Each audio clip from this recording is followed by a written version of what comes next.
Salut les footballeurs intelligents, ici Jérôme Menguez de Vitruvinos alias le maniaque de la progression. Comme vous le voyez aujourd'hui, j'ai décidé tout simplement de filmer dans le noir afin que vous ayez un peu plus conscience et que vous écoutez surtout ce que j'ai à vous dire aujourd'hui. C'est volontaire que je sois dans le noir, d'accord? Heure française, quand je tourne cette vidéo, il est plus de minuit, d'accord? Je vis actuellement en Guadeloupe comme vous le savez depuis quelques temps et il est donc 18h19. Et aujourd'hui justement, je vais vous expliquer comment tirer un penalty sans avoir confiance en vous.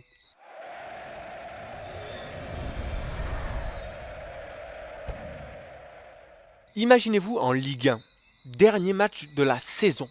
Vous êtes deuxième du championnat et vous jouez contre le premier qui a seulement un point d'avance sur vous. Cela fait 4 ans que vous êtes meilleur buteur, indétrônable, le phénomène. Penalty à la dernière seconde du match. Si vous plantez ce but, vous êtes champion. Et vous êtes également une nouvelle fois meilleur buteur. Imaginez maintenant si vous ratez ce penalty.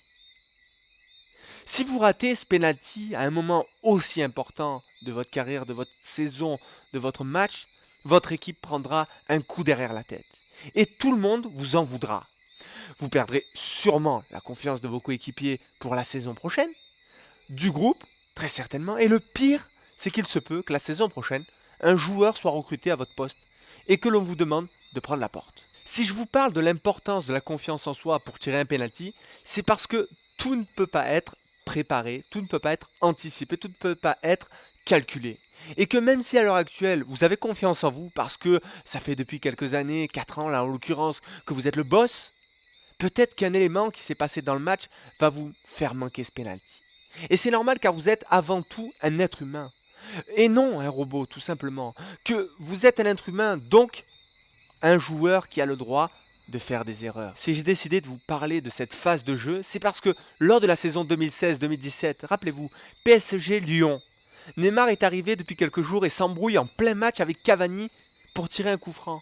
Je ne sais pas si vous vous souvenez, en deuxième mi-temps, coup franc aux abords de la surface de réparation face aux Lyonnais, le tireur désigné depuis longtemps est Cavani. Donc tout naturellement, il va pour récupérer le ballon, mais rappelez-vous, Dani Alves, un autre Brésilien, lui chipe le ballon sous le nez pour le donner à Neymar, son compatriote.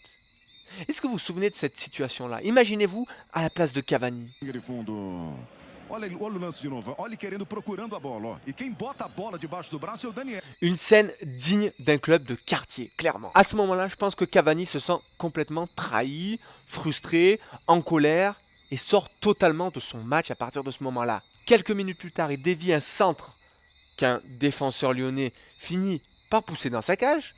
Et quelques minutes plus tard encore, avant de s'apprêter à tirer un penalty, Neymar vient pour essayer de lui prendre le ballon et tirer le penalty. Est-ce que vous en souvenez? Scène une nouvelle fois rocambolesque. Neymar revient à la charge pour tirer le penalty.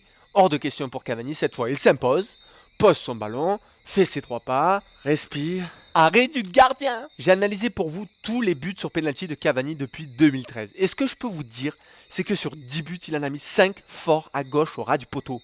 5 sur 10. 2 à droite au ras du poteau, 1 à droite, 1 dans la lucarne droite et 1 au milieu. Donc, majeure partie du temps, 5 forts à gauche au ras du poteau. Donc, je m'attends à ce que Cavani croise son tir et marque le penalty. Mais non, rappelez-vous. Cavani já tomou a bola do Neymar, o Neymar até se ensaiou, né? Timidamente. Autorizado, vem aí, Cavani, concentrado, pé direito, a bomba explodiu no travessão, depois de bater nas mãos do Anthony Lopes. Si cela vous arrive un jour et que vous n'êtes pas suivi en préparation mentale et que vous n'avez pas anticipé cela avec votre coach mental, ne tirez pas le penalty.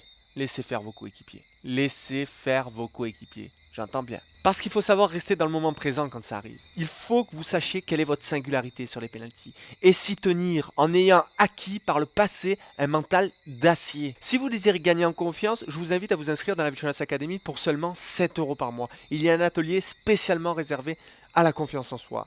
Sur vitruvinos.com, le lien est dans la description de cet épisode. Et si vous souhaitez aller plus loin dans un coaching individualisé par exemple, je vous invite dès à présent à me contacter sur ma page Facebook pour un suivi individualisé.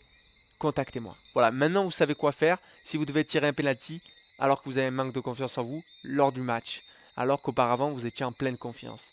Soit vous vous êtes inscrit dans la Vitruvinos Academy et dans ce cas-là, vous avez confiance en vous et ça peut le faire. Soit, si ça vous arrive pendant le match et que vous l'avez travaillé en coaching individualisé, vous pouvez le tirer. Vous avez le choix. Donc, à vous de voir. Soit vous continuez à avancer seul et vous irez vite, je vous le conçois. Soit vous avancez avec nous, dans la Fitness Academy, ou en suivi individualisé à mes côtés, et vous irez encore plus loin et beaucoup plus vite. Seul, on va plus vite. Ensemble, on va plus loin. Donnez de l'amour autour de vous. La prochaine fois que vous voyez quelqu'un en difficulté et se demander s'il doit arrêter, parlez-lui de Vitrinus, ainsi qu'à tous les footballeurs ambitieux que vous pensez que ça pourrait aider. Partagez donc cet épisode. Si vous avez aimé, n'hésitez pas à mettre un pouce en l'air ou à laisser un commentaire sous la vidéo, voire mettre un avis 5 étoiles si vous m'écoutez en version podcast sur l'application de votre choix via votre smartphone. Je vous dis encore merci d'être autant nombreux à me suivre et je vous dis à la semaine prochaine pour un nouvel épisode. Et surtout, n'oubliez pas de viser le ciel pour atteindre le haut de l'arbre.